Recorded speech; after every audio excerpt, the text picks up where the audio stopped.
Hi, this is the Real Journey Podcast, and I'm your host, Matt Cole. In this episode, I sit down with Kevin Keith, the owner of Wild About Monkeys. This is my second on-location podcast interview, and I find myself sitting across the table from a famous baboon and monkey. Needless to say, this is the definition of the journey, and Kevin's story does not disappoint. Here's a man who has followed his passion training baboons and now has multiple famous baboons, monkeys, birds, snakes, and even alligators.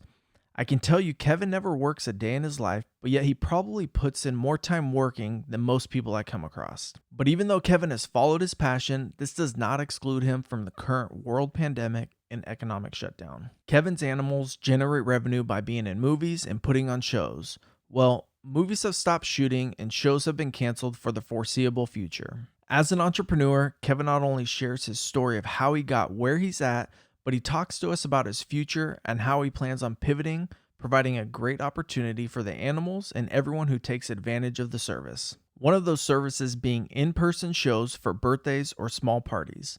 When he mentioned this, my ears perked up as my wife's birthday was just 2 days away from the time of this podcast. And like the good husband I am, I booked Kevin for an at-home show. So fast forward 2 days, my wife is extremely excited, and now the family gets to hang out with the baboons, Mickey and Mojo. And by the way, Mojo likes to cuddle. We also get to see another monkey, snake, turtle, lizard, and I even get to hold the 6-foot alligator. This was a win for everyone. I scored big with my wife, and we got to support a local business. Kevin, I thank you for sharing your story and putting on such an amazing show at our house. And without further ado, please enjoy the Real Journey Podcast. Kevin, welcome to the Real Journey Podcast. Oh, thank you so much. Glad to be here. So, walking your property was probably one of the coolest things I've done in a long time. Because you had, how many baboons do you have? Oh, seven baboons and 2 capuchin monkeys. And then you had birds. I got conures, I got cockatoos, macaws, And then Burmese pythons, lizards, pigs, house cat, dogs, crocodile. a couple of alligators. Yeah. Alligators. Sorry, Yeah, alligators. yeah. Coolest thing ever, man. So we got hooked up from a buddy of mine who called and said, hey, you got to meet this guy. He's got the coolest thing. He's got these baboons that are professional, that have been on movie sets and the whole works. And I was intrigued. Then I called you up. We had a great conversation. We just had a great, walk and checking out your whole compound. I'm going, man, this is impressive. How'd you get into raising baboons? I started shortly out of high school. I had no idea what I wanted to do. I always liked animals, but I didn't know what I wanted to do. And there's a thing called ROP Animal Care down in Anaheim. And right in the middle of the city, this vet had probably 30 monkeys. No, in Anaheim? Yeah. Oh, wow. Yep, he had about 30 monkeys. And he was teaching a class called Animal Care. And I thought, man, I want to get around monkeys. And so I went there, and that's when I saw a little capuchin monkey, and I looked in their eyes, and I saw how intelligent they were. And I was like, man, I don't know what kind of jobs there are, but I want to do something with monkeys. I did that for a while, and I also, growing up in Southern California, there was a lot of exotic animal compounds that trained for film and television. Okay. So I started volunteering at some of those. Okay. Which was also a fascinating How experience. old were you? 18. 18, so living in Southern California? Yeah, still living with my parents at the time. While I was at that compound, the guy who was running it and owned it said, hey, if you really want to think about this as a career, there's a school, and you can get an AS degree in exotic animal training and management. No shit. Maybe you want to try to go to that school, right? Okay. So I thought, yeah, what I really want to do is I want to get a bicycle. I was working at a hotel with a bunch of surfers, and every year what they would do is they would save up all their money, and then they would get a plane ticket to go to Europe. Uh-huh. And then they would just mess around Europe until their money ran out, made sure they have enough money. And that was my goal. Okay. My dad's like, well, you can always go to Europe, but why don't you try this school? Why don't you? And at the time, it was really hard to get into that school. They would take 1,500 applications. And out of that, which is kind of funny because it's really, you're learning how to pick up shit. But but it was really hard to get in there. So they would take 1,500 applications. And out of that, they would take 100 people for an oral interview. Okay. And out of that 100 people, they would take 50 for the program. So barely any out of the 1,500. Right. Yeah. And everything they did in their whole this was a junior college, but everything they did was to intimidate you. You'd walk in and you'd have, I think there's 10 people, students, current students, and the whole staff of the program would be on one side of the table, and you'd walk in and you'd sit on the other side of the table, and then each one of them would just start asking you questions. And then out of that, they would decide what 50 people they were going to take. So I ended up getting into that school. So students would interview you as well. Second-year students would interview because they know what they're looking for as well. Okay. So they were part of the interview process. Gotcha. I got into that school, which was a blessing. I loved that school. It was, at the time, everything they did was to get you to quit. Because they wanted to, if you got out of that school and you went to get a job at a zoo or something, they could guarantee that you were going to show up on time. Yeah. No matter what. Okay. And you knew how to pick up shit. Mm-hmm. And you knew how to work with animals safely. That was what they wanted to do. So they would do things like, I remember they had their own Hell Week at the school. And they would have, so you'd have the second year students. Sounds amazing, by the way. It was great. Yeah. And they would have a Hell Week. So where they had this big zoo, and on one side of the zoo, there was 3 miles of oil pipe filled with cement. So they were like maybe 16 feet long, these pipes. Okay. And then the students took a day, and you had to move that oil pipe by hand, helping each other from one side of the compound to the other side of the compound. And I didn't know what it was until I saw the second year, is that they did that every year, because my second year, I think it was 6 students didn't come back the next day because they didn't know. They thought, this is what I'm gonna do every day. I quit. So they had you move that pipe because they know that, okay, those people aren't serious. So 6 people didn't come back. Wow. It wasn't what you do every day. So everything in that program was to get you to quit. Everything was, you had throughout the whole, you would have night watches, day watches, classes, and they would set things up intentionally to where you had to be up all night. And then from 6 to 8 in the morning, you were cleaning. And then from, 10 to 12, you had some kind of, classes. So you had all these things to where you'd go a day and a half without sleeping, because if you had 3 absences in any one of those things, they kicked you out. So like I said, their guarantee was, you get out of this program, you're going to show up on time. Yeah. I remember the guy who used to run the program, he told you when you got on there, he said, you know what, if you're married, you're going to get divorced. If you have a girlfriend or boyfriend, you're going to break up. He's during the schooling? This is right. When you get in there, he's like, you're going to, he said, this program, these animals are going to be more important than anything. If they're not more important, you're going to get kicked out. So once again, he was letting you know that if you're going to be responsible for taking care of animals like this, that's going to be the most important thing. Otherwise, we're going to boot you. And he did. Like I said, only 25 students a year would make it through, because they would find any way they possibly could to get you to quit. Not being abusive. No, but, that sounds like a very good, like the discipline on that. It was. And for the animals. Right. You're saying that's like somebody who's, And then he would do, that would be a talk at the beginning of the year. And at the end of the year, as you were graduating, he'd give you're not shit talk.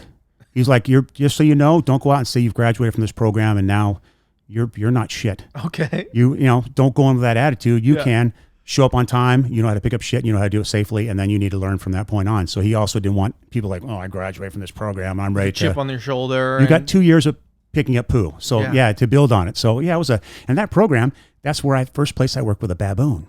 And so you were 18 at this time? Yeah, maybe I was 18, maybe 19 at that time. I was in there for 2 years. Okay. Your second year, you asked for different animals you wanted to work with, and then they would assign you that animal, and then you were totally responsible for all the animals' care. Okay. And for doing shows with them if you did live shows. And the animal they gave me was a baboon. Okay. And changed your life. Well, you know what it was? Because I was they scared the shit out of me. Yeah. But at the same time, I was fascinated by just what they are as an animal. I can remember, I was 19 years old and I was just full of testosterone. You think, it's baboon, they're badass animals. So I would walk into the enclosure and the baboon would get back teeth and just scream. And I'm like, this baboon wants to, he's getting all puffed up at me, right? No way. Yeah. And so they got some big old fangs. Right. And I thought, man, this isn't good. I don't want to walk in. Every time I walk in to leash him up, he wants to kill me. So there's another trainer that I've known for years that I met at that program, who was already working in Hollywood. He was training chimps, and he had a baboon. Okay. And so I said, hey, this baboon screams at me like he wants to kill me every time I walk in the enclosure. Maybe you can come by and watch me and tell me what I'm doing. And he came and watched me walk in, and he said, this baboon doesn't want to fight you. He said, you're scaring the shit out of him, because you walk in, they're all puffed up, and baboons don't scream they scream out of fear. Okay. They'll scream if they're pissed, but usually, so he's like, no, that baboon's got his mouth open like that because he thinks you want to fight him. So I learned right away, you got to soften your body posture. You got to be so sensitive to to everything they're doing, because baboons they can be incredibly aggressive animals, but at the same time, they don't really want to fight. So much of what they do is threat. What's their intelligence compared to humans? In some ways, I would put them, as far as non-human primates, at the top of the chart for social intelligence. Okay. Manipulating other members of their group.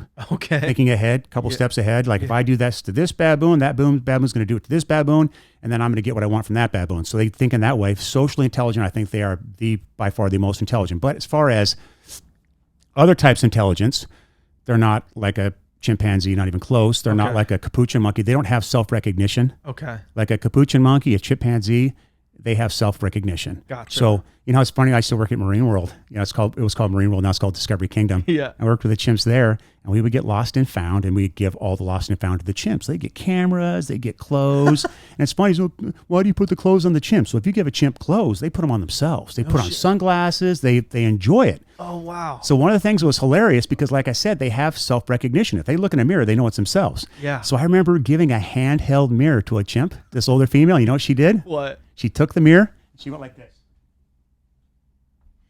She put it down to her butt, and she looked at her butt.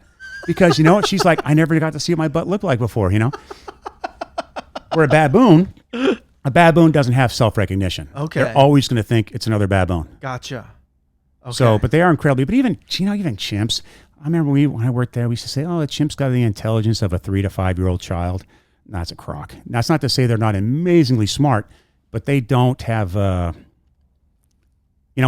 my daughter was born, I had something to compare to, watching how she developed. And it's like they're similar until about 2 years old. Okay. And then at 2 years old, the human just takes off, and the chimp kind of stays right there. So that's not saying they're still an amazingly smart animal. Gotcha. Here's the thing is, though, is people are like, what's the smartest? I think out of all the primates, by far, the smartest animal is an orangutan. Okay. Because chimps are like us. They're very emotional. Yes. And so they make a lot of stupid decisions based on their emotions, just like we do, right? just like humans, right? Yeah. Orangutans are almost emotionless. They're solitary. So they don't make any stupid decisions ever. Very stoic. Very stoic, yeah. So, orangs are, they're brilliantly intelligent. And so you learned your posture to go into the cage with the baboon? Yeah, you got to soften your posture, because all that stuff means, how little tiny things mean so much to them. And like I said, the reason they can be incredibly aggressive animals, but to avoid conflict, they don't really want to fight. They want to threaten. They're like two guys in a bar pushing each other. They don't really want to fight. Yeah. Because if they want to fight, a baboon wants to fight you, they just pump their jaws and they're on you. Yeah. There's no threat. Yeah. So, how to soften your posture, how to be, because they respect somebody who can be dominant, because you have to be the dominant member. To work with them, you have to be the dominant member. Okay. No primate is going to be happy being equal. You got to be dominant or subordinate. So, but they respect somebody who can be dominant without being physically dominant, without proving it physically. Gotcha. It's almost more like it's a lot of what they do is bluff, and if you stand your ground, but they can feel it. Yeah. They can feel if you. I used to work with. I had a mandrill baboon for 24 years, just like the one you just saw. Yes. And that's the one with the blue and the red. And those animals, they can gorgeous every single day. We were best buddies, but it's almost like it's a shared dominance with that type of animal. You're just slightly more dominant. They have such a huge ego that you have to let them have their ego. And every single day, he would physically challenge me. He would grab my hand. He would put his mouth on my hand, and he was just waiting to see how I feel. And every single day, I just say, "Do it," and then he'd go, "Nah, I'm not gonna." And then we go on with our day. So he's feeling your posture. Is your posture stepping back, or are you all right, let's see what you got, buddy. You want to go? But that would be fear. I mean, just when he was smiling, I'm going, is he smiling? Like showing his fangs? Like that? You know what that is? though? That is a smile, but it means two things with a mandrill baboon. Okay. What it means is that one, I want to be your friend. Yeah. But two, look how big my teeth are. Okay. Yeah. Because mandrills, they can have canines that are 3 inches long. So it means two things. Gotcha. With a mandrill. Yeah. That makes sense. And so you did a year with the baboon during the school? So they paired you? It's only a 2-year school. Okay. It's a AS degree. And then, one of the animals that I got to work with there was a baboon. But then when I got to school, it's not like there's any baboon jobs. No, that's what especially I was if you so want what to did you do? handle them. I had to create a job. I did a lot of different things. One is the trainer that had told me about gave me some tips. Yep. I went to work for him. He had a baboon. Okay. He had chimps. So I went back to work at that same compound, but there wasn't really a job there. I wanted to be work around those animals, so I had to create a job. I took over their educational program. Okay. I was a bartender at night. I did all kinds of things because I wanted to work with those animals. Yeah. But that was that compound kind of disintegrated. Okay. There's a bunch of people that became the top trainers or were the top trainers in Hollywood, and they all were boarding there, and eventually they all went and got their own places. And that kind of disintegrated, and there was this trainer who was the biggest, probably to this day, the biggest animal trainer. His name was Ray Berwick. He trained Alfred Hitchcock's The Birds. Okay. Here's Boomer, all these animals, and he also started all the shows at the Universal Studios, the San Diego Wild Animal Park. No kidding. He started those shows, and when I was figuring out what I was going to do is, one of the places I used to take care of their animals, he kept a lot of his animals there, and this guy was 73 years old, and he was a multimillionaire, but he just loved training animals. So he would I remember one day when I talked to him, he came to that compound to get a pigeon because there was some commercial where they needed a pigeon to land on a statue's head. Okay. So he just loved to do it. And so I'd always talk to him about animal training. And one day he's like, hey, you want a job? And I'm like, sure, doing what? And he's like, well, I got this job up in Vallejo, which was a Marine World, for doing a dog, cat, and bird show with all Hollywood animals. Do you want to do that job? So that's why I ended up moving up here, was for that job. No kidding. Okay. What year was this? It was probably 86, 87, maybe 87. And how old were you at that time? 20, 21, 22. Yeah. So did they have rides back then?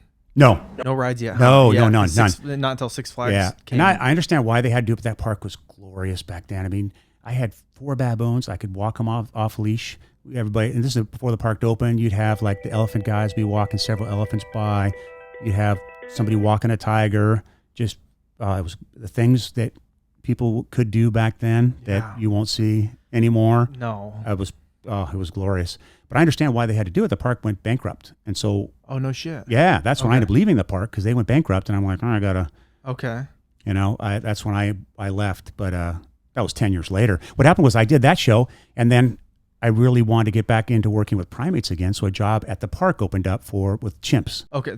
Same Discover Kingdom. Yeah. Well, no, yeah, back then. Okay. So I did the dog and cat bird show. I did that for maybe 2 years. And then a job opened up with the chimps. I did that for about 2 years, and I thought, man, I really want to get back into baboons. So, I bought a baboon. Okay. And I told the park, I said, hey, I'm going to go. I want to go do a baboon act. How do you buy a baboon? Nowadays it's always been, California's always been very strict. Their laws have always been the most strict. You can't just buy a baboon without having zoning, approval, fish and game permits, USDA permits. Yeah. What I did was I found another trainer, a private trainer who had all that. Okay. And he said, basically, you buy the baboon, you put it on my permits, you come here and work for me, and while you're working for me, you can, you can train up what you want to do with your baboons. Okay. Perfect. Kind of on the side. Perfect. Yeah. But when I told the park that, they were like, oh, really? Because when you're working with the chimps, even though I wasn't the head person working with the chimps, it's hard to find. They don't accept new people telling them what to do any more than humans do to a great extent. It's kind of like having your 16-year-old son, and then, oh, here's a new parent coming in telling you what to do. You're like, I don't think so. And that's how chimps are. The older they get, it's based on the relationship they have. So you're set. So that's why they're like, well, stay here and train the baboon act because otherwise we're screwed with our Well, chimps they had 2 people working with the chimps, but then they don't have a third person. It's hard to bring a third person in when animals are that old. Bad things will happen, not to the chimps, but to the person. So they just won't tolerate it. So I did that, and I put together a baboon show at Marine World. And then I always had a verbal agreement that if I was ever to get fired or quit, that I'd be able to take those baboons with me. Okay. And so that's what they did. They ended up selling them to me when I left. Kidding. Yeah. And so is Mickey? I didn't have Mickey at the time. Okay. Because Mickey's 20. Yes. I had Dagny, one of the female there. She's 24. Okay, yep. But then all the other baboons I had all passed away. I had the Mandel baboon. He passed away from diabetes. I had another Hamadryas male. He, interestingly enough, at 24, he had bone cancer, and he also had a couple of strokes. Wow. And then just about a year ago, I had Dagny had a stroke about 3 years ago. No kidding. And then I had another baboon, Camilla, and she had a stroke where she couldn't sit up. She couldn't move for 3 months. So that van out there, I kept her in the van. Okay. And then so I could, every 2 hours I could monitor her. I'd have to turn her over, make sure she was clean. All the food I had to feed her for the hand. Girl. And all the water she couldn't drink. So my vet gave me all the apparatus and I would give her fluids subcutaneously in her back. But for 3 months, she couldn't sit up at all. Poor thing. But she ended up coming out of it, still not totally back to normal, but she could walk, she could climb, she had a good quality of life. And then a little while back, she just had another massive stroke. And this one seemed even worse. I'm like, I can't put her through that. That's not a quality of life. You can't, move. And so how old did they live till? They can live into their early 30s, but 24, that's getting up there. It's kind of like saying, well, if you're 75, 80, that's a nice age, but then some people live to be 90. So you have some baboons that can live a lot longer. Gotcha. But they get all the same problems we get. For sure. Yeah. Man, that's so cool. My mandrill, I gave him insulin every day for 6 years. He got insulin. And you could tell, I could tell just by walking through, it's a full-time commitment to have all of these animals and taking care of them and training them. And it was really cool walking back there and checking that out. And so how did you get from where you were with the other trainer to where you are today? And then how you have the baboons that are on TV. You know what I did? Is that while I was working at Marine World, I would work there Tuesday through Sunday. And then there's a compound up in Oregon. Okay. A friend of mine was going up there to help them with their tigers, a guy that worked at Marine World. And they had a bunch of monkeys. Okay. And they had a gibbon, a bunch of monkeys. And I guess the monkeys were starting to get a little bit out of hand. And so he's like, hey, I know a monkey trainer. You want to bring him up? And so I started working at this place up in Oregon where they would fly me in Sunday night. Okay. I'd work with them Monday and all day Tuesday. And then Tuesday night, I'd fly back home. And I did that for, I don't know, maybe a year or something. No kidding. And when things weren't going so good at Marine World, they were going bankrupt, and I could tell they were kind of going to get away from animals for a while, which they did, which I understand why they did. Yeah. Now they've got rides, and now they're getting back into animals again, which is wonderful. But at the time, I was like, man, do I want to ride this out, or do I want to move in? For sure. So the person that I was working for up in Oregon, she said, hey, listen, the animals can live in my cages. I'll have my vet. I'll pay your salary. I'll pay your health insurance. I'll give you a house to live in. Wow. Kind of made me an offer I couldn't refuse, so I ended up moving up there. Nice. Okay. Yeah. And then so were you able to take your baboons with you? Yeah, I did. I took all the baboons up there with me. And Perfect. It was one of the nicest private facilities you ever see. It's gorgeous, amazing place. With public or just private? Private. It's a nonprofit. Okay. But it was a very difficult place to live. Okay. Which I soon found out. Why is that? I don't want to use the C word. But cunt? No. No, it's a cult. Okay. Which they know that they're a cult. It's a cult. And if you're not in the cult, it's really hard to work for a cult. Okay. And I was never in the cult. So that makes it difficult. One thing about having a cult like that with animals is that those people work 14 hours a day, 7 days a week.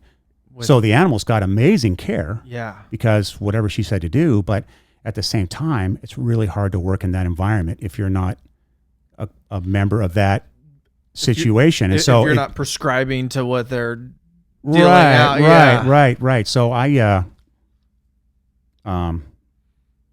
is it still active today? Oh, yeah. An active cult today? At the time, I think she was the second largest leader. That was 20 years ago in the United States, and who knows what she is now. But can you talk about it? Who it is? What it is?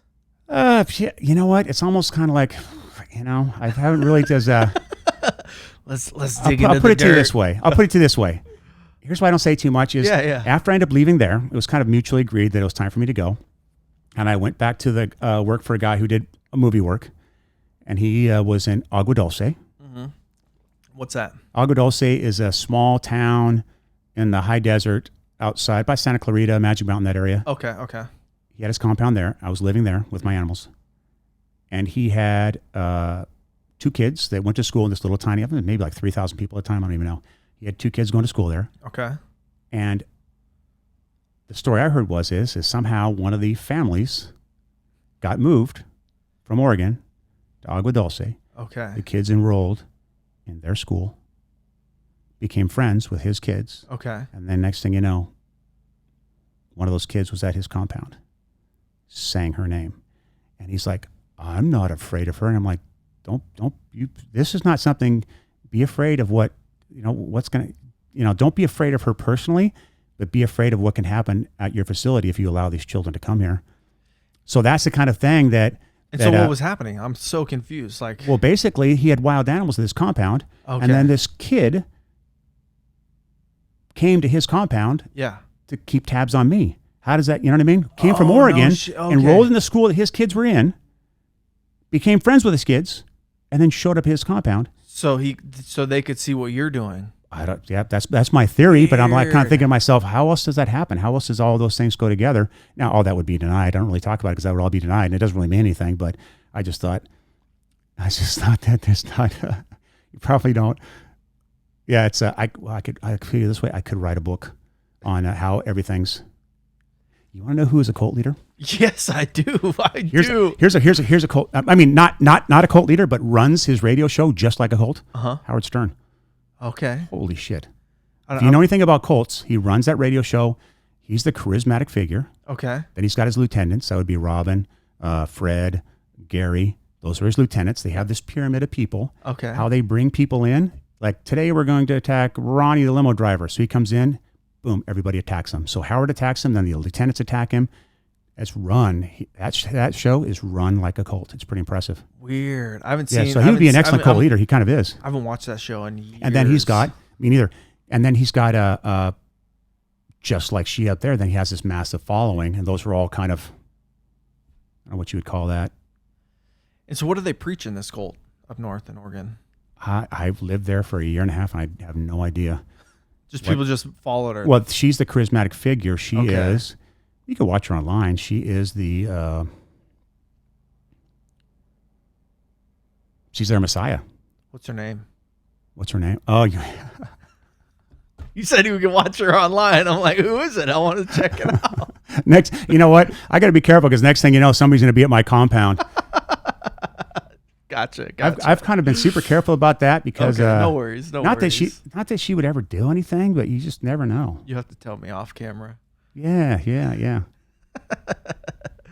That's a trip. So because it was an amazing experience. Yeah. It wasn't good for me, but it was fantastic for my animals. My animals had a glorious life. It was just really difficult for me to work in that environment. Oh, I bet. But as far as how the animals are treated. Because some of these places that are, you think the people are wacky. I lived at Michael Jackson's ranch for about 3 weeks.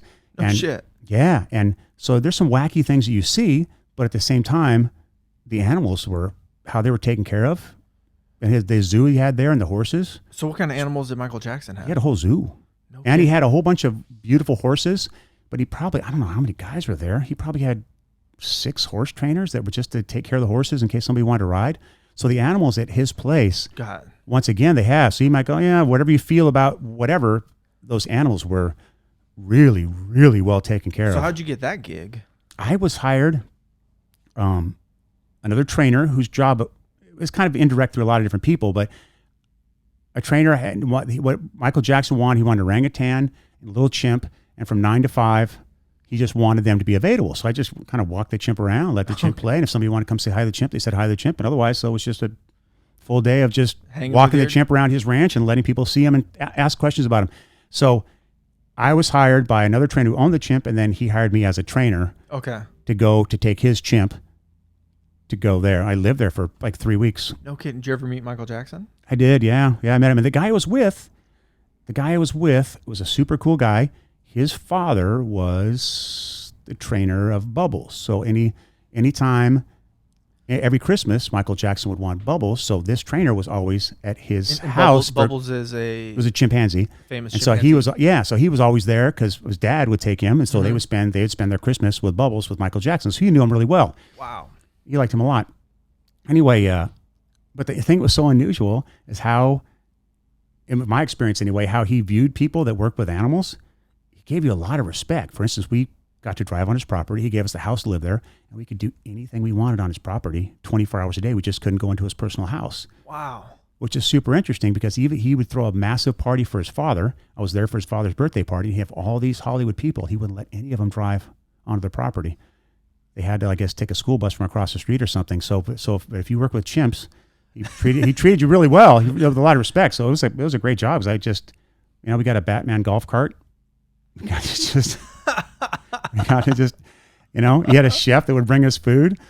So we just, it was great for the animals too. Their day was just like, yeah, let's go play over here. Let's go play over there. You know, they were younger animals. And then if people want to go up and say, hey, I'd like to learn about this chimp, you'd hang out with that person, whoever was there. So freaking cool. And so you're down south. We're going to back up. How did you get into your chimps, into movies or baboons? Oh, you know what I did was? What I did was, is that when I left the place in Oregon, I started going to other, because I did a little bit of film work, not with my animals, but with other people before that. And so I contacted different people with exotic animals, and I brought my animals to their compound. And I just said, hey, if you need this kind of animal, or if they do what you like, then, so I started getting subcontracted by established companies. Okay. So that's how I started getting in movies. I think our first movie was, I did Murder by Numbers, a Sandra Bullock movie, in 2003, I think. What's that like, having the baboons on set? Like, because you're right there, you have to make sure they do the scene and everything, right? Yeah, you know what? It totally depends on where the set is, what the job is, who you're working with. Okay. I mean, who the director is. You know, luckily with a baboon, you know, you got a lot of power. If you just say he's done, he's done. And I've had times where I did one thing where the director and the assistant director were angry and rolling their eyes, and I was screaming at them, telling, you know, you're hiring me to make sure things are safe for your talent. Yes. But these animals, you know, they were just, and I'm saying what you're doing is not safe. Yes. Yeah, but that's rare that happens, you know, very rare. Plus, too, there's a company called American Humane who monitors that the productions have come to the set, and they monitor everything you're doing with animals. So they take how many shots you do, all this. And American Humane's good for a lot of reasons, because they're not going to let anything get that far. Even if you wouldn't do it anyway, that gives you a buffer to where you can go, you know, if you don't like the way things are going, they can say, because they have the power to say it's done. And then it's not all on you all the time. For sure. Like you don't want to do your job. Exactly. You know, film work it really depends on who's directing it and who. I mean, there's so many different factors that go in there. Do you like doing that kind of work with the films and that sort of stuff? I have, yeah. What do you enjoy most with them? You mean with film work or just working with animals? Just working with animals. Like, if you could do something with, like, what would be your? You know, literally what I want to do is the thing I enjoy most is sharing with other people. Okay. What I it's not going to happen now, but I was looking for property, rainforest property, where I could just bring all the baboons, have tourists come in, go for a walk with a baboon, learn all about them, hang out with them. That'd be so cool. That's right. And I still could do that now. I'm kind of happy. Some of the places I want to go with everything going on in the world probably wouldn't have been a good idea, but that could even be done in Northern California. Pretty effective. So I'd love to do that, because people think that baboons are nasty, evil, dirty animals, and they're the opposite. Do they? They are. Oh yeah, I think they're incredibly aggressive. I don't think people really understand how amazing they are. You know. Okay. So I enjoy showing people how amazing they are. Well, they can look intimidating. They can, because they have giant teeth. They have giant teeth. Yeah, they can look intimidating. And they can mess you up. Yeah, because they're fast. The two girls, they were jumping around back then. I'm going, whoa, they are fast. Right. And that's, man, that's so cool. And you were scheduled to go on tour this year. What was that tour scheduled like? So what were you planning on doing this year before all this? I had a bunch of. I have a show called Wild About Monkeys. I've been on the road for about 12 years all over the United States, doing fairs, county fairs, state fairs. I was off the road for 2 years, just doing things locally. And then this year I was going to combine it. Half my season was going to be on the road, doing those fairs. And the other half of the season was going to do local summer camps, schools, private events. But just with, what was it, March 1st? The whole season just disappeared, just gone. Just vanished. It's vanished, yeah. It's unfortunate, too, especially since... I don't know. I don't want to get into that, but you know, a lot of those are controlled by the state says we're not opening, then we're not opening. The fairs aren't going to do it, you know. Because you were just telling me that the state fair was canceled. I believe it was, yeah, and that's huge. So all these other fairs they're not going to do it either. Well, they're talking about the local or Napa fair. Isn't that still in limbo? I don't know. Is that one in August? Yeah. So I was reading something on that saying it was like, oh, they may do it, they might not do it. I was supposed to do that fair this year. Are you? I've never done it. It was kind of funny because I've done fairs like in Bangor, Maine, as far as you can go. But you never done one in your own backyard. Right. Because I was always some kind of conflict. So that one, I think I was scheduled to do it this year. So I'm hoping that still happens, that things open up, and they're probably not going to make a decision about that right away. But no, it'll probably be last minute. Yeah, I really hope that they do. But yeah, who knows? And so what's the show like? Like at the fair? Like what would that show be like for people? You know, it's always different because I've been off the road. I've had so many animals get up in age, but most of it's based around Mickey. I have Chiquita on the show, little capuchin monkey. It's educational, but also funny. They do a lot of funny routines. Okay. I got a bird I'm training the dollar bill routine. I don't know if you've ever seen that, where a bird flies in the audience and takes $1 from somebody. No. I'm training that right now. You need to turn Actually, that. I could bring it in here. We could work them. You need to turn that into $100. Yeah, exactly. This is $100. Who's got $100 Yeah, bill? Done that, yeah, exactly. That's one of the jokes. Yeah. I've had dogs in that show. That dog will probably be in the show if it happens. The one you met over there, Sonny. Okay. Last fair I did, I had that gator in the show, Big Burmese python. Okay. So it's an educational, but also funny show. And so the gator, you were saying that that gator, well, you've had kids that'll hold that gator and the whole works? Yeah, she's super sweet. That's crazy. Yeah, it was so cool seeing it in person. Yeah, she's wonderful. She's a good girl.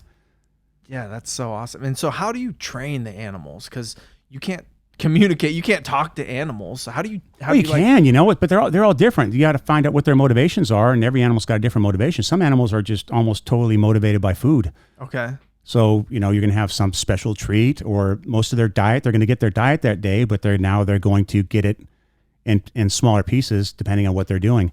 And some animals work for, like with a baboon, you don't have to use food, but they're like us. They love food. So it just makes their life so much better. So you find treats that are healthy that they like a lot. Yeah. And that really, you'll see when I bring Mickey in here, I have a pocket full of trail mix right now, and he'll try to figure out what he can do to get that trail mix, you know?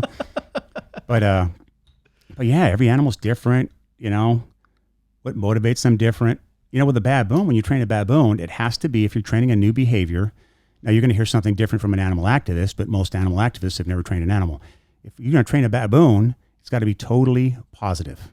Yes. Because whatever emotion they feel when you're training that behavior is the emotion they're going to feel when you ask them to do that behavior. So if you're aggressive or intimidating, you're going to be in a show, and that baboon, that same emotion is going to come out. If you were training them through treats and hugs and telling them how good they are, then that's what they're going to feel when you're doing the show. And I think here's the thing is that people can feel if that animal likes you, and if you like that animal, people can feel if that animal is intimidated or unhappy about what they're doing. They can feel it, you know. The energy, just in everyday animals, dogs and cats. Yeah. And I read a book, Whale Done. Have you ever read that book?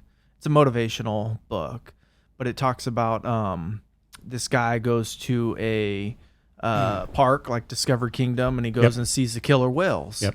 And he's going, man, how do these trainers train these whales? And ends up meeting the head trainer. Yeah. And he said the book is based on like how to train people, but using it in the way that they would train these whales, because the guy's going, you can't discipline a whale. Like the whale, if you try and discipline them, they'll grab you, take you underwater, and you're done. Like you can't. If they're doing something wrong, you can't give it any attention at all. All you focus on is the positive, on the good, and you just reinforce that. It's reward the good, ignore the bad. Yeah, exactly. Right. But that's very different than if you're working with a land animal.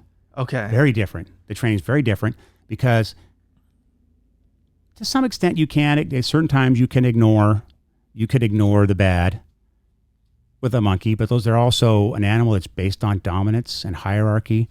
And you have to show some dominance. If they do certain things and you do nothing, they're like, "Oh, really? Right, okay. Then how about what's next?" So they'll push it, and it doesn't matter if you're best buddies. And every single baboon, male baboon anyway, because they're incredibly chauvinistic. Doesn't matter how great of friends you are. At some point, they are going to challenge you. Yeah, they're going to be like, "I know we're best buds, but I got to see where I'm at." At some point, they're all going to do that. But like I said, you have a series of threats. And with baboons, they give you a series of responses. And if you watch them interacting together, they do this with each other every day. And you teach them that when they're younger, the threats and responses. And so they know how they have to respond so things don't escalate. And with them is I can discipline Mickey or those other baboons just by a look, by a body posture, by you raise your eyebrows. There's a lot of things you can do to where, and then they need to give you that, whatever response you want. It might be a fear grimace. It might be like a hacking sound. Yeah. I remember one show, I did something to Mickey. We were hugging in the show, and he didn't like something, so he gave me a quick flash bite in my stomach. Really quick flash bite, right? And he's like, "Ooh, I did that," and that's where you kind of go, "Okay, well, I'll keep doing the show," and kind of ignore it out there. But both of us knew it's like, "You just did that." Right? Yeah. This was in a show in front of the audience, and Mickey went backstage. He knew he'd done something wrong, So what a baboon does, if they want to, he got as submissive as he could. He literally, as soon as we walked through the door, he hit the ground. It's like he was trying to make himself a part of the earth. He was getting so flat. And he was giving me a huge fear grimace. He was screaming. And then if a baboon is really serious, they'll take a shit. Okay. If a baboon is screaming and they don't take a shit, you're kind of like, you're not really afraid. You're not really sorry. Okay. He took a shit, right? So you're like, okay. But then that's the response that you want. So even though he bit me, I just went, yeah, don't do that again. And they turned around. He did a bunch of lip smacking. Like he did that. He gave me a big hug. He wanted to groom me really quick. Okay. And then I brought him back in and I put him away, and he even got his treat because he gets here's a special, you just did a great show. Here's an apple. He still, even though he bit me, he still expected to get his treat because he's like, yeah, I did a good show. Yeah. And yeah, I know I bit you, but I said, I'm sorry. Yeah. But that's really what you want. You want, it's that, because then you're never doing anything physical at all. It's even though he did something really wrong, he gave me the response that I wanted. For sure. And he's also learned. And some people go, well, they're manipulating you. And I'm like, yeah, he's manipulating me. But that's in a good way. He's saying, I'm super sorry. What more would I want than having him be super sorry? Even so, he is manipulating. He's like going, I'm not really in trouble, but he is really in trouble. Mm-hmm. And then life goes on. That's how they are with each other. Yeah. Because you'll see baboons. I mean, I've had Mickey and his brother together, Mojo, and it looks like they're just tearing each other up. And you're like, oh my goodness, I'm going to go in there and break it up, and they're going to have to be full of holes. And you'll look through it and you go, they'll pull each other's hair out. And you go, man, there's not even a mark.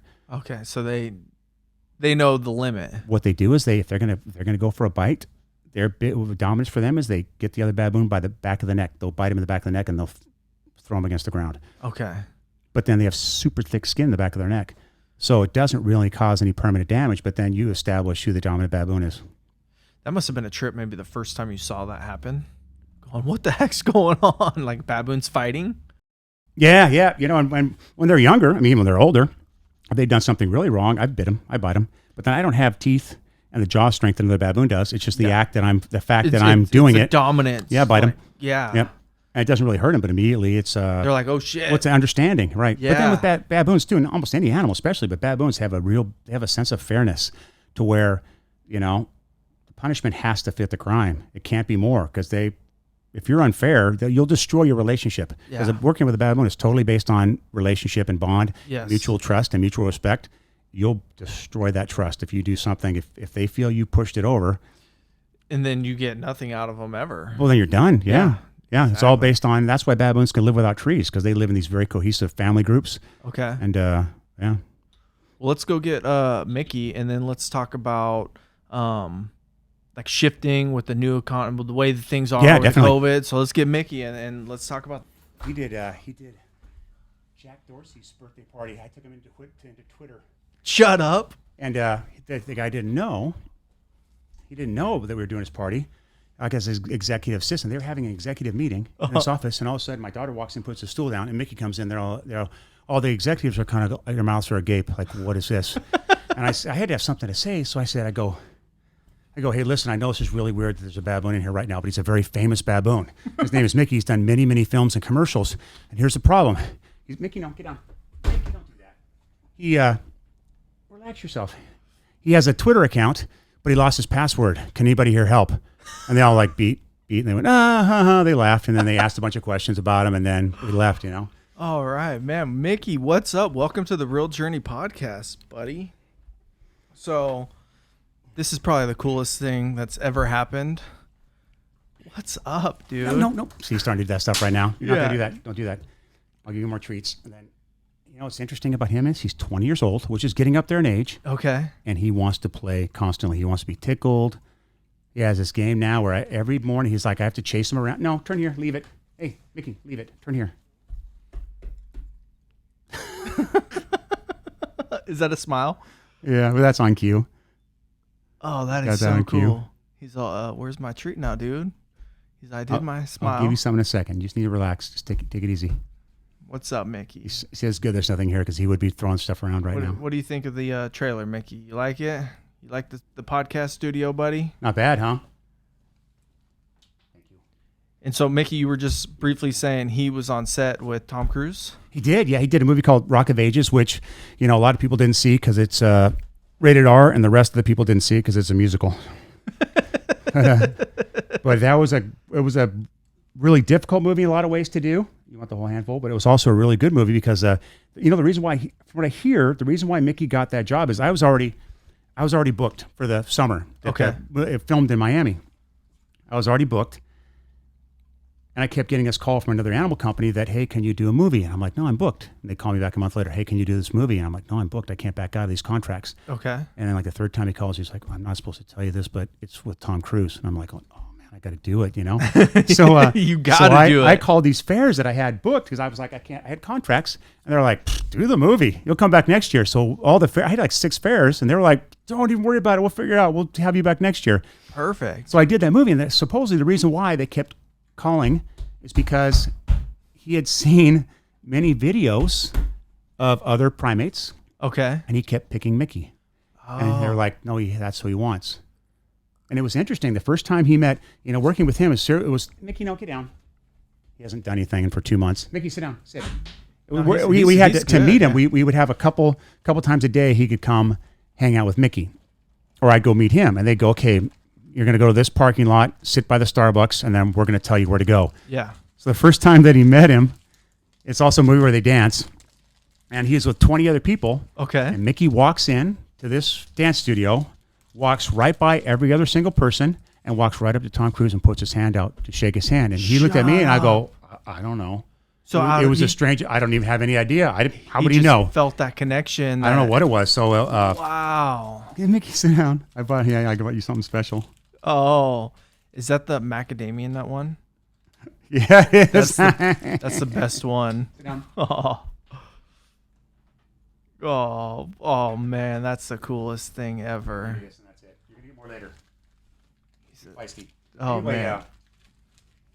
Yeah, so that movie was, and he was so good with him. It's interesting. There was a scene that was very difficult. It was 4:30 in the morning in downtown Miami, and Mickey had to do the scene over and over again. He had to be in a limo with several actors. Mickey comes out of the limo, jumps up on this railing. Then all these actors, they all walk out, and then Tom Cruise walks out, takes Mickey by the hand like this, and then walks him into this building. And they did it over and over again. It went really well. And I was actually in this scene for security. And then the assistant director goes, hey, now there's 200 extras there. And he goes, now I want everybody to scream because it's silent. Oh. And so everybody's screaming like, rock star. They go through the exact same scene, and then Mickey, leave it. So what does Mickey do? He's like, wow, why is everybody screaming? Well, Tom Cruise went to take him, took him by the hand like this, and startled Mickey. And he literally looked him right in the face like he went, gave him a look like, he didn't do that. But looked right in his face like, you're dead. And so I was walking forward because I'm like, I'm going to be known for my baboon biting this guy's face. That's not a good thing to be known for. No. So but he was so good. He didn't let go of his hand. He stayed in character, held onto his hand. Tom Cruise. Yep. Okay. Even with a baboon looking him in the face like that. And then Mickey goes, oh, it's you. And he was totally fine. Wow. He walked up and we went back in the back and he goes, I startled him, didn't I? And I go, yeah, it's because all the screaming. And so, but he was so good, he stayed in his character. And that's the shot that they used because they had that direct look, I assume. Oh, but that's wow. how good this I'm going to have to was. go watch the movie now. That's how good that guy was. Mickey, hey, relax. Just take it easy. He gives you a smile. He goes, still for a second.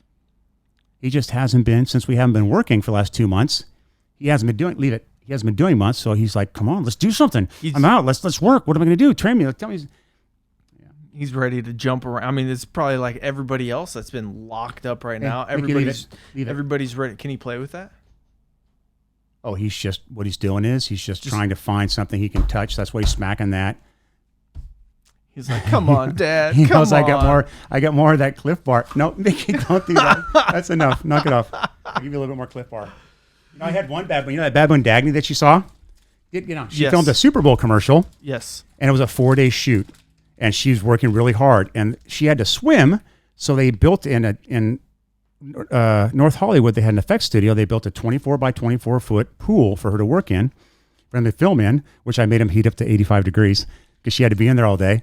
And she was working, doing perfect all day long working. And at the very end of the day, movie people always like to say, hey, we just got one more thing. One more. We know you didn't train it, but can you just try to do this? And it's always a bad idea.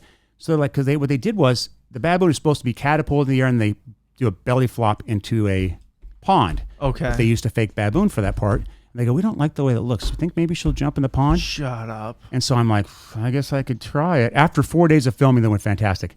I guess I can try it, which was stupid.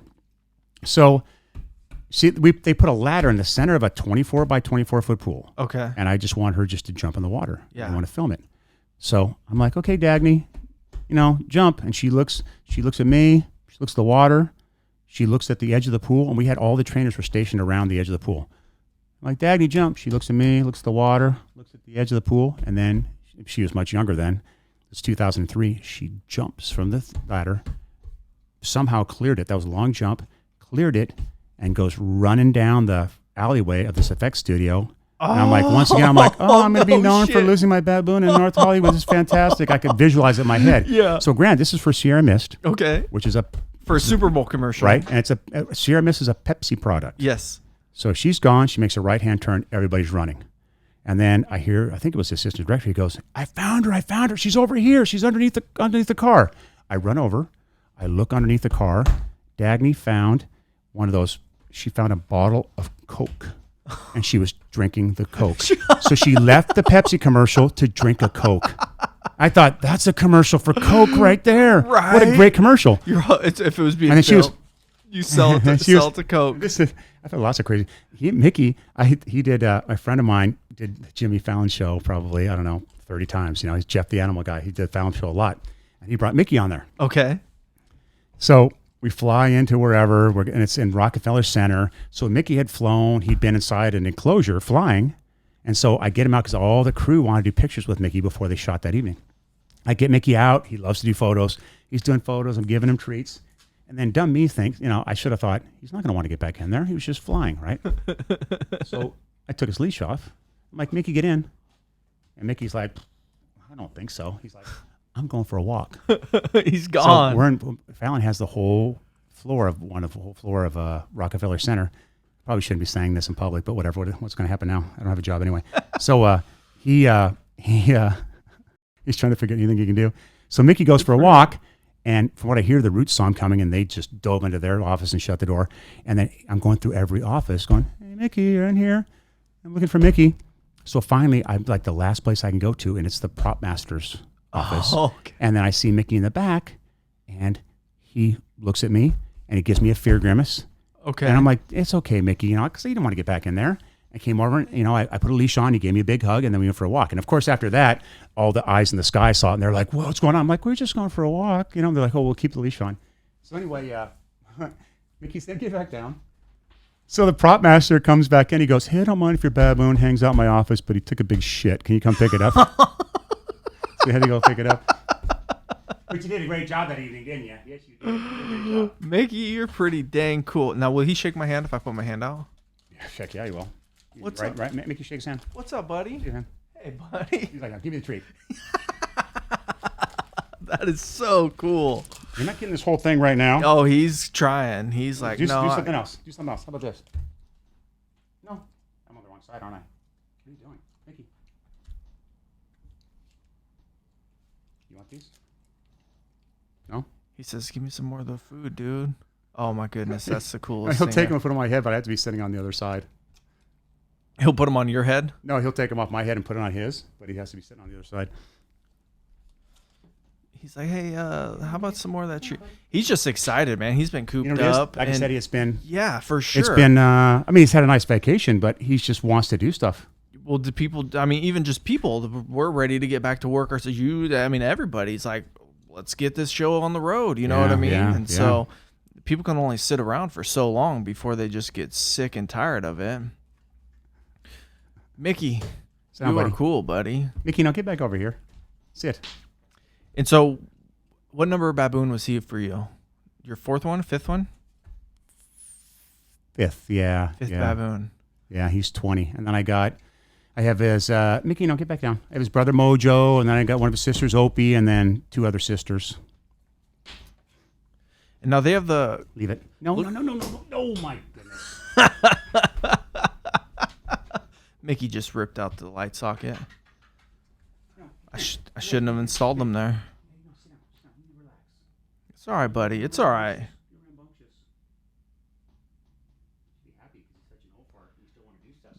Oh man, that's so cool. He's just excited, man. I wish I had like padded walls in here where you could just run around and jump on everything. Mickey, up high. Up, up, up. Up. Yes. Yes. Good job, buddy. Good job, buddy. He's like, yeah, I'm pretty good. You want to see Chiquita? Yeah. I'll get Chiquita out. Yeah. I'll get Chiquita out. Here, Mick. So before Mickey goes, Mickey's the one you want to do the birthday cards for, the digital cards I want to and do stuff. kind of, yeah. Like Mickey, get back down. Shout outs, personal greetings. Yeah. I'm trying to set up for low cost web commercials with Mickey and other animals that are trained to do things. Yeah. Now locally, people could hire you too, right? Yeah, definitely. I mean, I don't know exactly what's going on with when things are going to open back up, but I do a lot of school programs. It looks kind of mean, but he's playing. And if you're, see if I can hear him laugh. I'm being attacked by a baboon. I'm being attacked. See if you can hear him laugh. Laugh. Hear that? Yeah. Is that him laughing? Yeah. And he did a movie. There's a movie called, he had a really quick thing in a movie called Get Hard. Uh-huh. Where Will Ferrell has to fight a baboon. Okay. And what it was, they just shot on my shoulder. It was me going like this and just choking him. And he's laughing. Oh, you're savage. Oh, you're savage. I'm getting attacked. He loves it. That's so cool. I'm getting attacked. Stop attacking me. That's his new thing lately. Get down, Mickey. Get down. He wants you to pinch his nose. I take my finger in his mouth and pinch his nose. I'm going to pinch your nose. I'm going to pinch your nose. He has some big old fangs, though, man. Look at that one canine. Yeah. He busted this tooth because baboons are such savages. He broke that incisor. And look at he broke that. I just saw that one's busted. Yeah. And I have my vet. I have a fantastic vet, and who works with a dentist, and he said he can fix them, but he's like he doesn't want to unless it becomes a problem. And yeah. Nick, no. What are you gonna do? You don't know how to write. You gonna write? Can you write, Mickey? Chiquita. If we bring Chiquita in here, she'll do some drawing in there. Like 2 days ago, if you give a capuchin cuties, they'll rub them on their body. Okay. You give them chive onions, they'll rub them all over their body. No kidding. I think it's kind of my theory. It's kind of that it's a natural insect repellent. But yeah, so if she's got a bunch of cuties, so of course she's going to wear them. What a little. You guys get a pen and paper. You can do some drawing if you want to. What a doll. Yeah. Good girl. Turn the pages too if you want to. Capuchins are incredibly intelligent. They have self-recognition, unlike the baboons. That's so cool. Don't mess with the microphone though. That's a boy or girl? It's a girl. Little girl. She's like, what's that microphone doing up there? Let me check that out. Well, hello there, cutie. And so how long have you had this one? About 4 years. How old is she? 5. She's 5. So and how would one get? Watch the pen on the table. Ooh, yep. Sorry about that. How long does how would one go about getting one of these? Because I saw Jesse James has one of these. He has a capuchin? I believe so. He's got a little monkey. Yeah. Every state's got different laws. Okay. If you do what I do, you have to have a federal permit. Okay. An exhibitor permit, but there's some states that don't require a permit. Okay. To have certain types of exotic animals, and then if you don't exhibit them, then you don't have to have a USDA. So I think he's in Texas. Yes. So different. Don't mess with that. Don't even think about that. Certain laws are California's super strict. You got to have a fish and game permit, and to get a permit for a capuchin, you have to prove you have at least 2 years paid experience. Okay. And you have to prove, I've been doing this for 37 years. Every year when I renew my fish and game permits, I have to prove that I'm still doing this for a living. So I have to send them contracts. Gotcha. To show that I'm still, until renew your permit. So yeah, it's not a. Look at those little hands. Now, will she shake my hand? She probably won't. She's she's kind of the same thing. She hasn't been. I've been spending every day with her for the last 2 months. But she hasn't been outside her own environment. Right. Yeah. But you're happy to have that, huh? You love drawing. What was that? That's a happy sound. Is it? Yeah, oh my goodness. That's excitement. That's so cool. Wow. And what's her name again? Chiquita. She lives with Rico. Rico's a sweetie, but Rico's got a genetic blood disease. Aw. So I have to be careful with him. It's just his white blood cells don't recognize his red blood cells. And he's doing fantastic now, but for a while he was having a hard time. Look at her. She is going to town with the pen and paper. She is. Not the table, though. Chiquita. And so what? Now, is she trained? Is she part of the show? She's in the show, but she doesn't do too much at the moment. But she's going to. She's just super cute right now. Yeah, exactly. She's super. Don't even. No, you're not touching that either. She's like, I wanna. Super cute, exactly. Wow. And how long do these guys live? Up to 45 years. 45 years. So it's a commitment. Yeah. Oh yeah. It is a commitment. Yeah. The capuchin monkey. That anytime you see a movie, it's always the same capuchin monkey. It's a female capuchin like this. I think she's probably close to 40 now, maybe 35. But almost any time you see a movie, it's always Crystal. She's incredibly well trained. She's had the same trainer her whole life too. Now, you don't have to. Is there good money in training and doing all this? It really depends on what you're doing. Okay. And it depends if you have an animal like Crystal. I think she's in the top 10 money making animals of all time. So yeah, but that's a rare thing. But you can make a lot of money, but so much of your money goes right back into caring for your animals. Like for instance, Rico had he's got a genetic blood disease. So that's from high. I've had bills. 3 baboons that have had strokes. Okay. So the money that Mickey's earning now is going to take care of a lot of these animals that, Azuma, that mandrill I had, I gave him insulin every day for 6 years. Wow. So the vet bills can get up there, even though I have a fantastic vet. They can still get expensive. And then, I keep them forever just because they're not working anymore and earning. I still care for them. You still love them and they're still your animals. Right. Yeah. So there's always something. Always some new expense. There's always something that they need. Luckily, I've got a really good supermarket in Napa that I go to every day and get fresh produce for free every single day I go. So that helps out a lot. And now these guys are she is so cute. Her little face is so freaking cute. Like, I just want to play with her. She's like, I just want to draw on your table. I'm gonna get your microphone. I got my hands I'm gonna here, get your table. It's I'm fine. really, yeah. No, this is the experiment. That right there, do that. She's lip smack you. She'll do it back. That means trust me. It means I want to be your friend. You are cute. You talk to him now. Are you happy now, honey? What's up? At first, because I've had such a routine the last 2 months that in the middle of the day I went to go get her out to come here, and she's like, "Oh, what are we doing? On? This is not a normally our routine's different every single day. I'm somewhere different, doing something different, but you're loving this, aren't you?" Yeah, 2 months and doing it's like to break them off of that. It's like a long time if they've been on a different regimen, and then 2 months, like, oh, okay, here's our new regimen that we're consistent at now.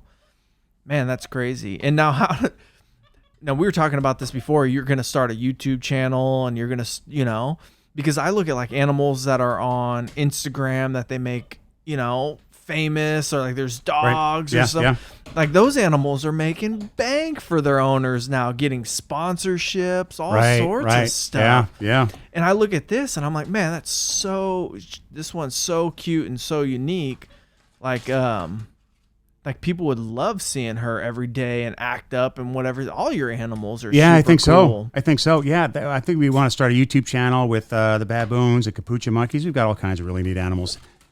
Well, it's just a different opportunity to monetize and take care of them in the best way possible. Like the more money you bring in, the better they get taken care of. I'm not a nonprofit, but I'm pretty much nonprofit because most of what I make goes right back into them.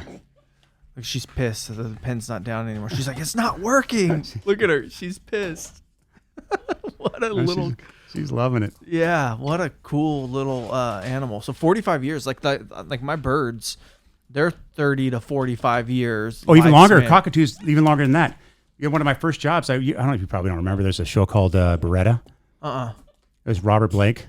Nope. The guy who allegedly killed his wife.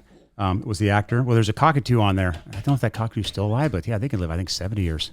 Oh, Frightened cockatoos, yeah, it's amazing. Wow, yeah. So, it's a full commitment, like our birds. We don't have any, our birds are a full-time commitment. Yeah, to have two birds and a dog. It's like, wow. They're like kids that never move out. Nope. Exactly. I'm in trouble. They never move out, never go to college. Yeah. She is so excited right now. Her little hands are so cute. Your hands are cute, little one. You hear growling? That's all super. That's all happiness. It's excited, yeah. No, you're not gonna. No. We're gonna not on the table. So you're doing back to you.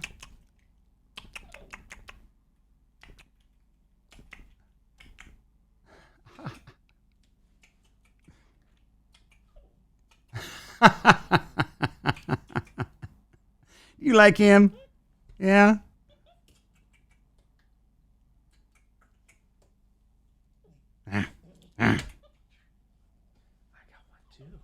That's. Oh, you want 2 pens? Ooh, you can have that one too. Yeah. Wow. That's so cool. That is so cool. And are these ones harder to train than the baboons? I would say harder, but it's very different. Okay. Their social structures are different. Baboons are like they're like an army. They're very regimented. They have very strict rules that they follow. Capuchin monkeys are, I don't know, it's like they're hippies from the 60s, you know, peace and love and just relaxing in the trees. So their motivations are very different. Okay. Are you going to groom me now? That's so sweet. I appreciate it. Still motivated by food? Yeah, you know what's interesting? They are. That does definitely help your training. Uh-huh. But the difference between them they'll share. Okay. If she has something she likes, she'll try to put it inside your mouth. She wants to watch you eat it, where a baboon never shares. They're they like, don't give share me, ever. Yeah. Okay. Something else neat about monkeys too that I like about them is that, especially baboons, is they never laugh at you. They only laugh with you. Okay. So they all laugh. She'll laugh. Uh-huh. Hey, come back over here, honey. You're not going to trash the place. Ooh, you want some of this? Mickey loved this. Ooh. Yeah. Yeah, that sound. That's a happy sound. That sounded happy. Down there and don't break anything. I'll let you have. Nope, don't break anything. Here. The camera's over there so everybody can watch you. Come over here. Come over here. Oh, no, over here. Look at this. Come here, Chiquitty. Come over here. You can have it over here. Come over here. This way. I don't want you touching the microphone. Put that up here. Look, no. You say hi. You can go if you want to say hi. What's up? Go ahead. Oh, now she's all nervous because I move fast. Look at this. Oh. I want you over there. What a little cute. That's such a cool animal. Like, I've never seen a monkey in real life before. Ooh, good girl. Yay. That's a good girl. Here you go. Are you drooling? Oh, that's some good stuff. You can stay there. You don't have to get on my shoulders. What a little cutie. You're drooling. Must be delicious. The little eyes are so cool. Oh, they're so intelligent. Yeah. You're a brilliant little girl, aren't you? You're all crusty because you got cutie on your back. So why do they rub the cutie and the food on them? I think it's insect repellent. Oh. Citronella is made out of citrus. Yeah. Chives, plus, I don't know if you like smoking or not, or cigars. Uh-huh. Every primate I've ever been on, from chimps to baboons to capuchins, love smoke. If somebody's smoking a cigar, They try and get around it? they want to be in it. They want you to blow it on. You get to a capuchin, she'll bathe in it. They love smoke, love it. Chimps, I've never done it, but the old times people would give a cigarette to a chimp. Just like a person, enjoy it.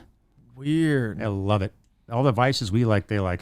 Now they get like fleas and stuff like dogs? They don't really get any external parasites. No, okay. They would just pick anything like that off. Okay. No. You're not going to play with the microphone. Now does she have like toys and stuff? She has a ton of toys. And so like she'll like chew on them or... Yeah, well, you know what a toy to a capuchin is? A bottle and a bottle cap. They'll take the cap off, they'll put it back on. Nuts and bolts where they can unscrew things, put it back on. So the mechanicals of things. Right. That's so cool. Anything she can make noise with, she can smack.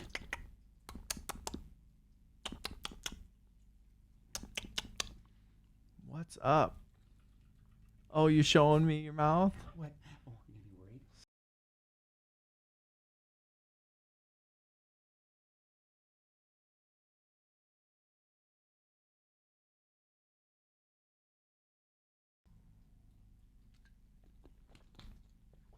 You're a good little girl with a big belly. Back up there. Same 1, 2, 3, 4, 5 hand fingers. Yeah, just like us. They'll have fingerprints. Do they? Mm-hmm. That's She cool. doesn't, but spider monkeys have a print on their tail, Okay. and they just have posable to the first digit. What's the difference between a spider monkey? Spider monkeys are much bigger. Okay. Spider monkeys don't have thumbs. Okay. Much longer tail. Oh, not on the table, honey. But that's the funnest part to do it on. Over here. There you go. Oh, I don't even think that one's even open. Here, Grammy, thank you. Very cool. And so Could you do like birthday cards with this one? Like the digital cards, or like what would I think we could, but with her, I think she could sign her. I mean, if I got some paint and stuff, you can see how much she loves it. She loves it. She would just, especially if I had some paint that she could dip in and do it herself. She would dig it. That would be cool. Like write a birthday card and send out birthday cards to people. Right. That would be cool. Her and Mickey, even though they're different types of monkeys from different parts of the world, they're best buddies. Do they get along? They do. They play. I mean, I supervise it because baboons are so much bigger. Yes. The thing about it is that baboons are anything that's a baby, they respect. Okay. They cherish anything that's a baby. They don't want to hurt babies. And this looks like a baby. Yeah. So yeah, he's super sweet to her. Like I said, they're so much bigger and stronger that I gotta supervise their play. Yeah, you are cool. Here's a camera. You want to play with that? Yeah. Don't break it. Oh, Be very fine. gentle. That thing's gone. Oh. Has it? Yeah, it's meant for that, huh? Yeah, this is GoPro. I'd take this thing dirt biking. Oh, nice. She's not gonna hurt this thing. You can check it out, honey. Check it out. Yeah. That is so cool. Look at this, honey. You can look at it. Go ahead. She's like, no, I want this microphone. This microphone looks good. It's the cover. Oh yeah, for sure. Yeah. She's going, that looks like fun. She'd like to take a bite of that. That looks like fun. Oh wow, you're strong. You're gonna rip that thing right off there. Good girl, honey. And so is the other one a girl too? The other capuchin? Yeah. No, it's a boy. It's a boy. Rico's a boy. Do they mate? He's castrated. Okay, gotcha. You know, I don't really breed. I mean, eventually I'd like to breed maybe some baboons, but I've never bred monkeys. Gotcha. And there's so many people that have them, especially in California, get them illegally. And so I've had a ton of just confiscations that you can't really bring them to parties or to school programs because they really need to be raised in this environment, so they're comfortable and happy about it. So sometimes I've kept them for years until I can find another social group to put them into. And like a social group would be with other monkeys, or like I've had 3 capuchins that were given to me that I found other social groups: vervet monkey, a spider monkey. You better be careful with that, honey. Girl, you're loving that, aren't you? You're digging it. I'm gonna get you on camera, little cutie, because you are just a doll. Easy. Don't break it. Don't break it. She's excited, man. That's cool that she's out and about. I can't wait to see her out and about and having you guys back in your shows and doing stuff. Huh. Yeah, hopefully soon. Yeah, hopefully real soon. You know, for what I do, there is no public assistance period so far. Nothing. Zero. Yeah. Nothing from federal, because I'm an independent contractor, a gig worker, and supposedly they say there is, but everything I've applied for, no, don't break that. Nothing's happened. And now nothing's been approved. They just came out with one on the 28th. Did you see that one? Oh, for private contractors. Yeah, you know what though? I'm doing my taxes right now. I think you need your taxes to be done. Yes. So yeah, that'll happen soon. Good old Uncle Sam likes to take his cut. What's up, buddy? I'm just so amazed right now. Like just watching her, I just want to play with her. You probably get people like that all the time. They're just mesmerized. I'm like mesmerized. I'm like, I don't even know. I never get tired of watching them. Yeah, it's so cool. Hey, don't do that one. Like you're so cool. Could I get a little video of her? Oh yeah, definitely. I'm gonna get a little video of you. Little one. It's not even open, hon. Chiquita. What's that? Is that the Real Journey podcast you're on here? What's up? You look like you're having fun. Are you taking lots of notes? Enjoy the journey. So freaking cool, man. That's the coolest thing ever. What's up? If I put my finger out, will you touch it? Yeah, she might.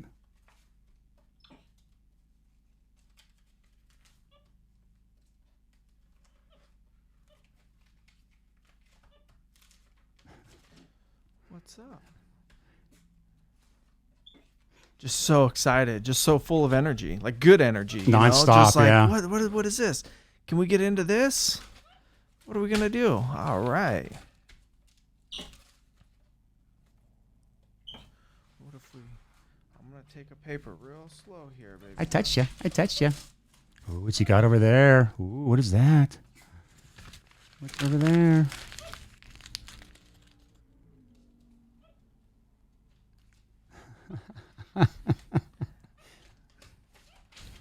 She liked that for a second. I'll give her this. I'm going to put this over here. So you can have the bottle cap, too. Here you go. Here's the bottle cap. Bottle caps are fun. So much good stuff. That little voice.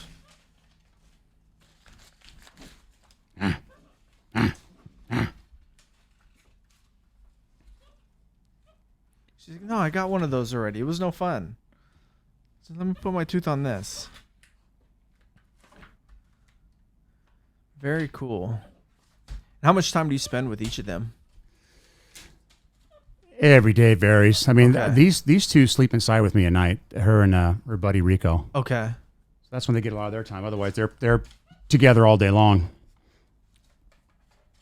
What's up? Yeah. Be super gentle. Don't break it. It's an Apple product. It'll break really easy. Yeah. I bought a brand new one within a year. Broke. Bought this one, and then within in a year it started acting up again. Shoot. And they're so expensive. I'm like, why do I? But I just like the hard, Yeah. like Right. the interface. You know, yeah. the Mac versus the HP. I will tickle you.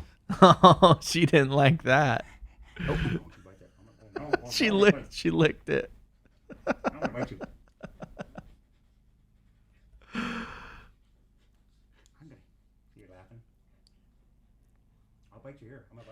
And now, will they bite hard? Like if they were mad at you or something? Some of the worst bites I've ever had from any animal have been from capuchin monkeys. Okay. Not her, not Rico. Yeah, but just other monkeys, yeah. like some of the worst ones I've ever had from them.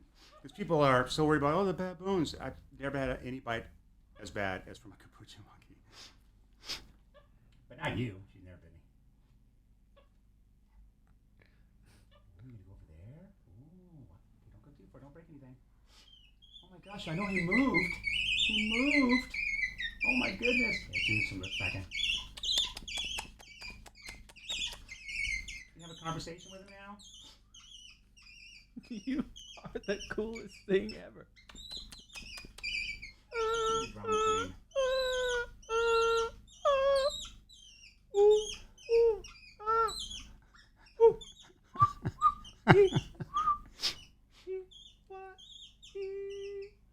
You have pretty eyes. Yeah. Okay. I What are see. you doing for? Oh yeah. Huh? I'm gonna move this. Oh my gosh, so she's acting sorry. like hey, Chiquita, hey, nobody's hurting you. You gotta quit being such a drama queen. Quit being such a drama queen. Nobody's hurting you. Hey, nobody's hurting you. Nobody's hurting you. Quit being such a drama queen. You need to do that. Relax yourself. Relax yourself. So is that her being scared? Yeah, but you know what though? With hers, that's just the older she gets, the more confidence she'll get. That's just her personality. She's going through this thing where, hey, move, or nobody's ever hurt you in any way, shape, or form. She's like, yeah, it's pretty sturdy. It's pretty sturdy. What are you doing? Oh, you want me to get now? She loves clapping, so she'll take your hands and get you to clap. Oh, don't touch that. Oh, it's trickle time now. What a little. What else do I Oh, trickle you. want to play with a hat? Ooh, look at that, Chiquita. Ooh. She'll probably bite the tip off. Ooh, you can put that on? Good girl. Good girl.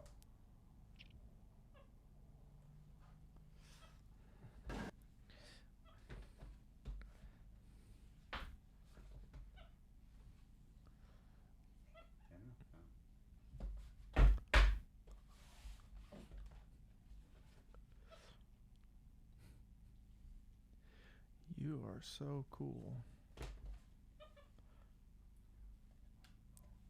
Don't mess with his. You don't get to trash the whole joint. Don't break it. She's like, maybe if I come over to his mic, he'll let me. Be careful, Chiquita. Don't get too crazy. Hey. Don't get too crazy. Oh my God. Hey. It's not his fault. It's not his fault. I texted you. It's not his fault. I will tickle tickle you. I'll turn this into tickle time. I will. I'll tickle you. You're laughing? Yeah. She got scared, huh? But she didn't though. Yeah. It's totally. Like I said, she's like she's a little toddler drama queen. Yeah, it's like my 2-year-old. Nothing happened to her at all. And then immediately, I pick her up and I tickle her neck and she starts laughing. So yeah, it's not real fair. She just likes to complain. Are you just a complainer? Now, how strong are their jaws? Pretty strong? Oh, yeah, she took some bites out of this, huh? Oh, yeah. Oh, yeah. She chew up a bottle cap if she wanted to. There you go. All right, yeah, you can chew on it. Oh, wow, you are strong. Look at you. Put your hat on. Put your hat on. Don't eat that. Don't eat that. It's probably, yeah, sheetrock or something. I'll put the hat on you. I'm gonna put the hat on you again. I'm going to do it. I'm going to put the hat on you.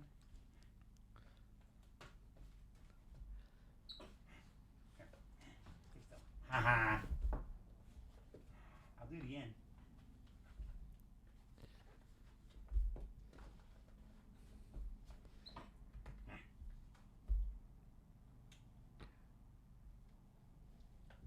Oh, what are you doing? So freaking cool. You are so cool. What's up?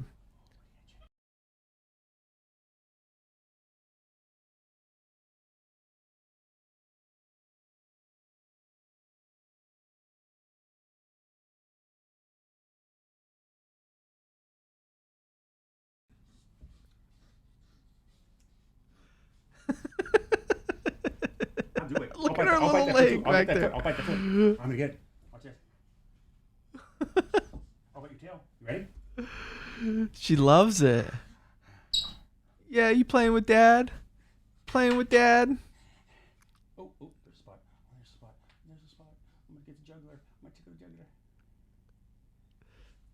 You're a good little girl. Yes, you are, with a big belly. Look at that belly. Look at his belly.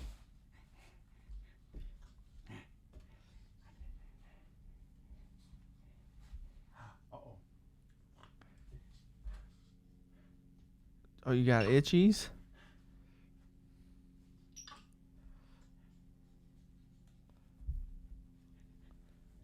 I'm just amazed. It's so cool, Kevin. It's so cool. And I love how you followed your passion. And now, you know what I mean? You're like, I want to train baboons and and you had like, most people don't do that, and it's unfortunate. Yeah. And it's probably not the easiest path by any means. You know what I mean? Like, for you to do that probably wasn't the easiest path. No, not at all. Yeah, there's a lot of difficulties. Yeah. A lot of second jobs, a lot of moving. Yeah. But just having an animal like this, just with she's just plastic in her mouth. Permits and stuff like that. She just spit it out. Be careful. That's don't plastic. Eat that. Don't eat that. That's no good.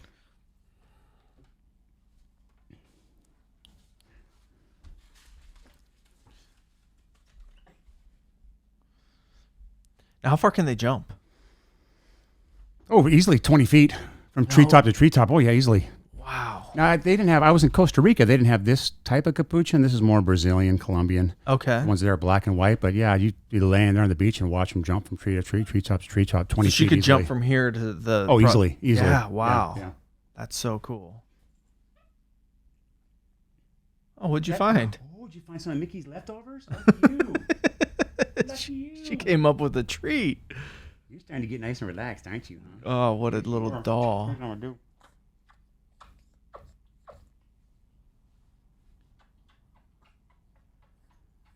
That little face, though, will just melt you. Yeah, you've got to. Do you have an Instagram for them or your animals or anything? I think my daughter just made one. I think How's your daughter? She's 24. So she's right in the mix of all the technology and everything. Yeah, okay. yeah. I think she just started a Monkey Business Productions Instagram. Okay. It's the name of our company. Yeah, she works with all these animals too, especially her. Chiquita's her favorite. Okay. Does she live locally? Yeah, she's right across the street. Yeah, she's perfect. over here with me almost every day. Perfect. And whenever we do any shows or events, she's always there. That's awesome. She's really good around it. I mean, some of those, like that older baboon Dagny, she grew up with her and another baboon to where we got video of them like when she's 2 years old and chasing each other around the house. No way. Yeah. Where I don't know that when she was younger, she never really thought it was all that special. She just, because they were always around. They were always around. Yeah. Yeah. No, that's cool. And to now, be able to train. Does she love it too? Yeah. You know what's interesting is she went away to college for 4 years, and then she had some, different things she was doing. But when she came back, she really started getting into it. And she even told me one time, she goes, "Man, I wish you would have forced me to do more with the animals when she was younger, because I just, there are a lot of people that do this for a living. They kind of make their kids do it, and a lot of times that makes their kids want nothing to do with it. I'm like, I'm 18, I'm going to go be just something gone. totally different. Yeah, for sure. She was always around him, but I never made her like, you've got to be, she was a part of a lot of things, but it wasn't a forced thing. And now she's, it's better just having it be her own choice, how much involvement she wants to do. Exactly. And then, but yeah, Chiquita loves her. Oh, I bet. That's her main now. Oh, you finally got a lick. Yeah, Finally got a lick. Oh, that's going to get me in big trouble. Don't even think about it. You snuck that in there, didn't you? She did. You totally did. That's going to get me in big trouble. Oh, you're so funny.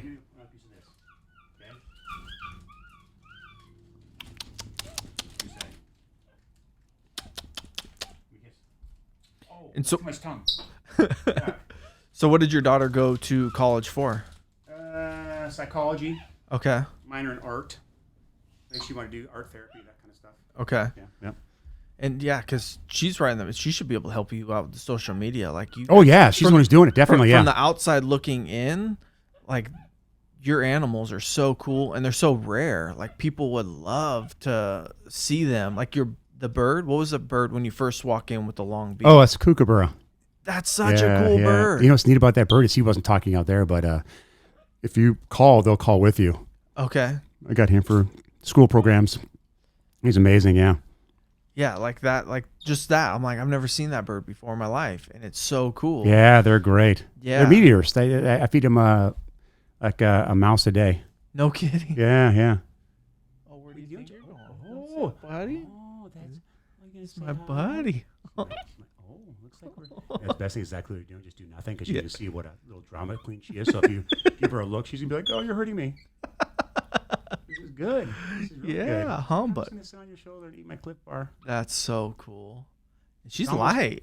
It's almost like she's like a house cat. The more you ignore her, the more she wants to be around you. But if you focus attention on her, everything has to be her idea. Oh, I'm sure. And you know what you're not going to do? You're not going to touch that microphone, are you, Chiquita? She's like, oh, you're her complaining? Is that what? I think that was in her mind. Oh, I'm going to come over here and kiss up to you, and then she's going to lick your neck or something. She's, I'm going to go for the jugular. They want to look in your mouth. They want to, especially if you're eating, they want to check it out. She likes teeth. Oh, okay. Now she's going to complain again. Why are you complaining? That was a positive interaction. Why are you complaining? You're giving her absolutely no reason to do anything at all, and she's still going to act like she's I wanted to get her having a conversation with me, like yeah. Time. Oh, she'll do it again. Yeah, because when she was sitting there.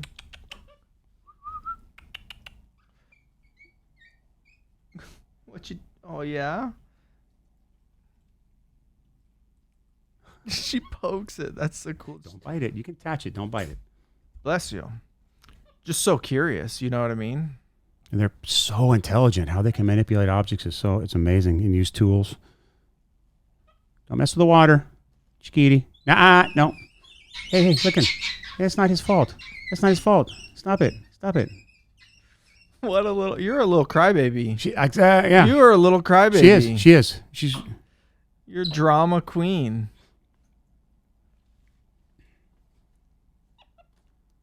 Oh, you think you don't get to get your own? That's not how this works. I'm the adult. She knows the deal. Get out of here. Flip my glasses. Just don't break them. Don't chew the rubber off. Immediately goes to the rubber. Don't chew it off. Oh, she's digging in. Get it? No. I thought she took the nose piece off already. Well, she's going for the end. Oh. Chiquita.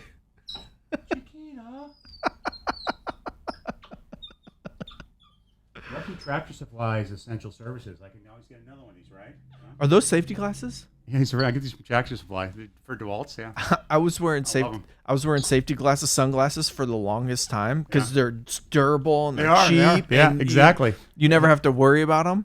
And then I was one of my buddies was like, "Hey Matt, you're in real estate now. Like, you should probably step up your game and sunglasses. You kind of look like a dork with and not a dork, but just like, I'm used to, I was brought up like tool rich, right? Like my parents, my dad, we always had a tool to fix the job. And right. So I'm always working with my hands and everything, and so I'm always using safety glasses. No, hey, you're not gonna mess with that. I know.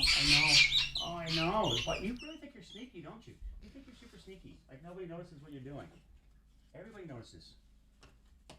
Here, go play with the head. What if I put this right here? Will she go up and get that? Oh, she on it. You want to get up there? Look, she don't do this. Look at this. Here, I'll tell you what she'll get up and get. She'll get up. You'll get up there to get this, won't you? Look at this. You ready, Chiquita? Look at this. Look at this. It's up there. It's up there. Go get it. It's up here, honey. Look. Don't mess with the microphone. Look at that. You want it there? Don't mess with the microphone. She's like, I'm gonna go after the microphone. Not the mouth. There's a treat up there. Now, how are they with like going to the bathroom and stuff? You mean like will she not go in the diaper if she? No, she'll go in the diaper. Okay. And you can potty train him. Rico go in the toilet and flush. No kidding. Never trained. He just watched people do it. And then he's like, they love baths. They'll go get in the sink and turn on the water, take a bath. But you see that up there? You can have it if you want it. And you could potty train them, but if a primate gets afraid, they're just gonna go. They're just gonna go.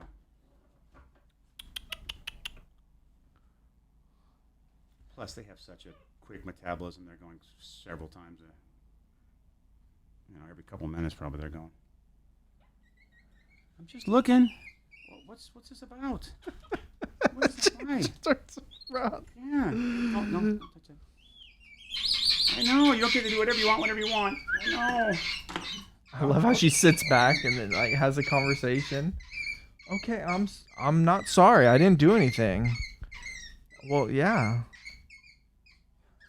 Do you want to play with this?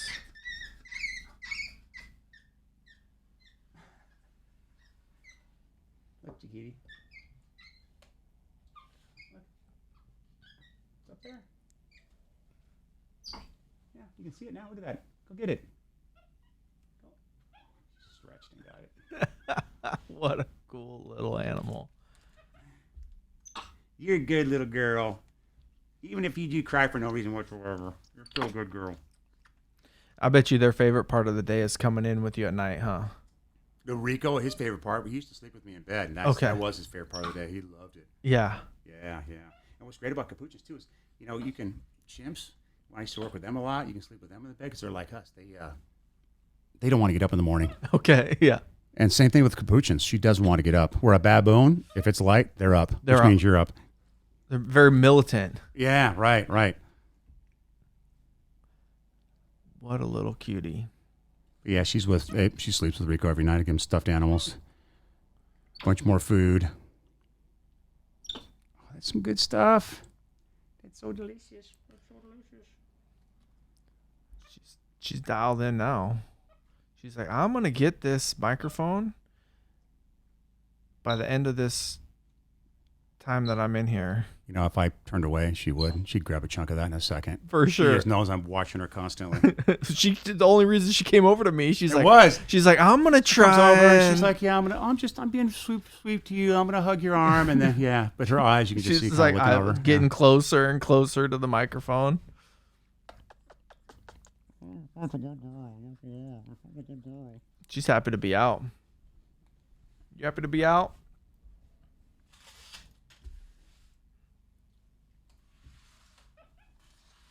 Nope, you want it? It's over there. There you go. Do some drawing. She's got a full mouth. Wrong side. Turn around. Just like a 2-year-old. No, this is how I'm going to do it. I'm not going to do it that way.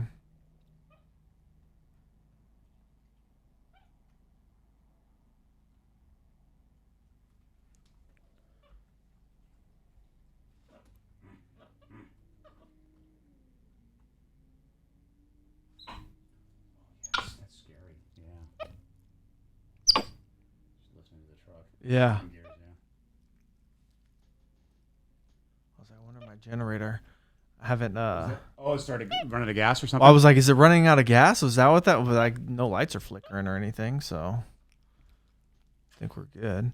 I didn't fill it back up because I wanted to see, because it says I can go 11 hours, and I've only ran it 3.5 hours, so it should be fine. Chiquita, you are cool. So what's your next plan with them? Are you going to set up your studio? Yeah, that's why I'm going to set up the studio and try to start. Yeah, I try to get on Cameo, and I don't have any Instagram following or anything like that, so I think that's what they're really looking for. Okay. But I'm going to just do it myself. I'm going to do some kind of Cameo myself where I'll just try to do e-cards, shout-outs, stuff like that. Gotcha. Low-cost commercials, start a YouTube channel, maybe some kind of ed program. I thought about looking into Zoom or something like that where you can do virtual events.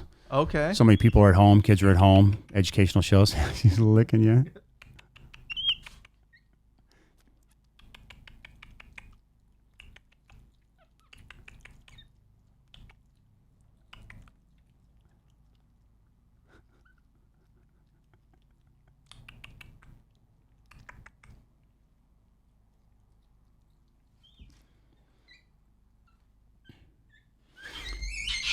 Oh my gosh, you know what? He did absolutely nothing. He did nothing. He did nothing. People are allowed to look around. They're allowed to make noises. They can do whatever they want. But you know what? As soon as things open back up, but I have so many summer camps booked, stuff like that.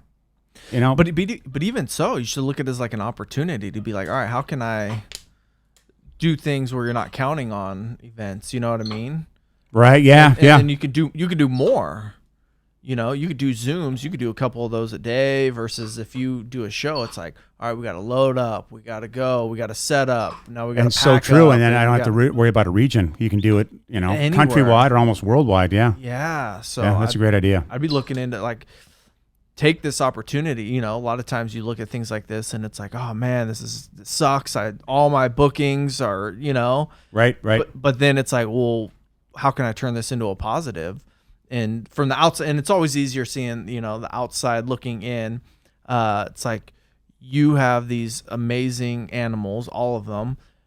You have a ton of skill with training them.